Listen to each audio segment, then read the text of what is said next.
Alhamdulillahi Rabbil Alamin, wa sallallahu wa sallam ala nabiyyina Muhammadin wa ala alihi wa ashabihi ajma'in. Chers frères, un nouveau livre, un nouveau trésor que nous a légué l'imam Ibn al-Qayyim, rahimahullah ta'ala, qui s'intitule Miftahu Dari Sa'ada wa Manshuru Wilayati al-Ilmi wal Irada.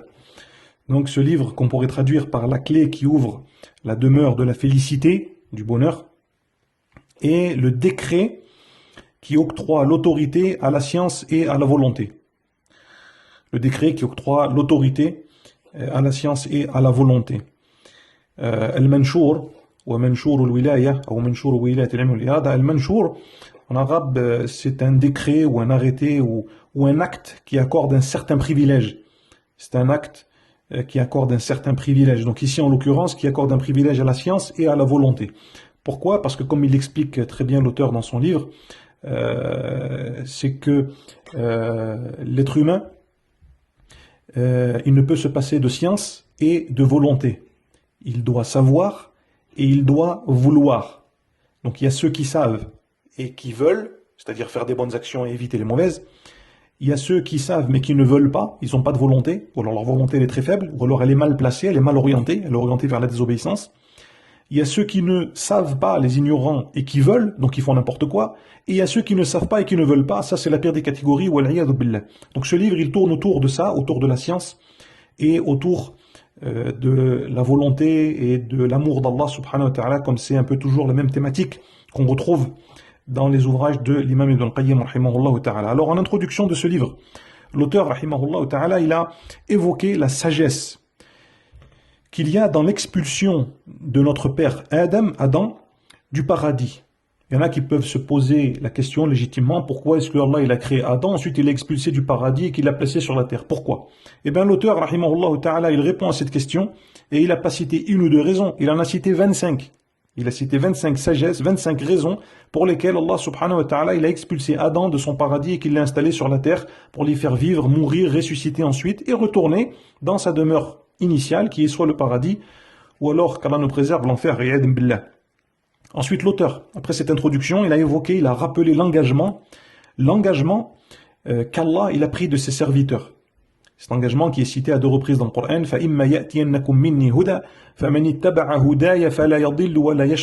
donc si une guidée vous vient de ma part, alors celui qui suivra ma guidée, la guidée ici ça désigne le Coran de façon spécifique, mais la religion de manière générale, eh bien celui qui suit ma guidée, eh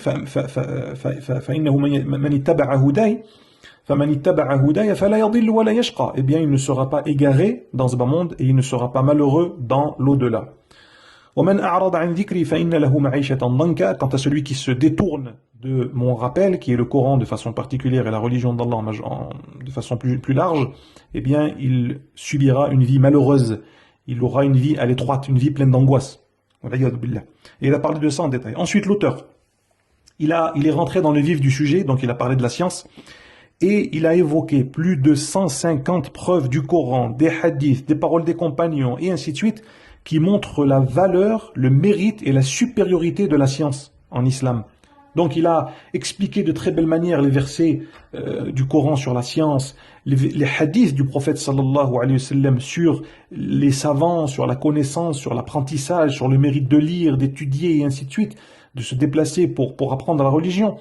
Et subhanallah il-adib, comme le disent les savants, tu ne trouves ces explications et ces commentaires et ces sagesses que dans ce livre.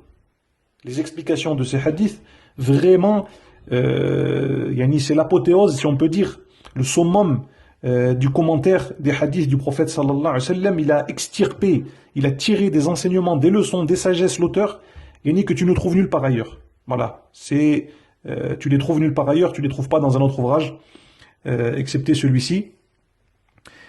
Ensuite, il a la dernière sagesse qu'il a citée, donc sur les 150, il en a cité 153 exactement, donc le 153e point, il a évoqué la parole qui est attribuée à un certain compagnon ou à certains salafs qui disait « Tafakkuru sa'atin khayrun min ibadati sittina sana » c'est-à-dire le fait de méditer, de réfléchir sur la création d'Allah 1 heure, c'est mieux que d'adorer Allah 60 ans.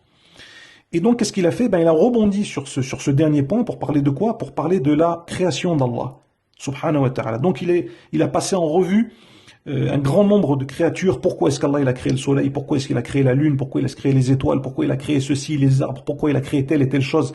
Pourquoi il a créé l'être humain de cette façon? Et ainsi de suite. Abda'a, comme d'habitude, il a excellé, bien entendu, comme c'est son habitude, dans le détail, l'explication de toutes les créations, les créatures d'Allah subhanahu wa ta'ala. Donc il a parlé de la sagesse d'Allah dans sa création, dans sa législation aussi. C'est très très important ça. Ça nous apprend à connaître Allah. La hikmah, la sagesse d'Allah, dans un très long passage, il a évoqué la sagesse d'Allah. La sagesse d'Allah dans sa création, dans sa législation et ainsi de suite, de très belle manière. Et pour faire court, dans la deuxième partie du livre, dans la dernière partie du livre, il a répondu bien entendu à des sectes qui ont des conceptions erronées, qui ont des mauvaises croyances et ainsi de suite. Et à la fin du livre, à la fin de l'ouvrage, il a répondu aux astrologues. C'est pas les astronomes, les astrologues, c'est-à-dire ceux qui prétendent connaître l'avenir et dévoiler l'invisible à travers les étoiles, les charlatans, quoi, le Monet Dimoun ou le Kohen et ainsi de suite, ceux qui prétendent connaître l'avenir à travers la position des étoiles au Kada. Il leur a répondu une fois de plus de très belle manière, et il a parlé également à la fin de l'ouvrage des épidémies, justement, subhanallah, et de la contagion, tout ça bien entendu à travers les hadiths du prophète sallallahu alayhi wa sallam et les paroles des gens de science. Voilà un bref aperçu de ce livre qui, une fois de plus, nous montre l'étendue du savoir et de la connaissance de l'imam Ibn Qayyim, rahimahullah ta'ala, wallahu alam, wa sallallahu wa sallam ala nabina Muhammad.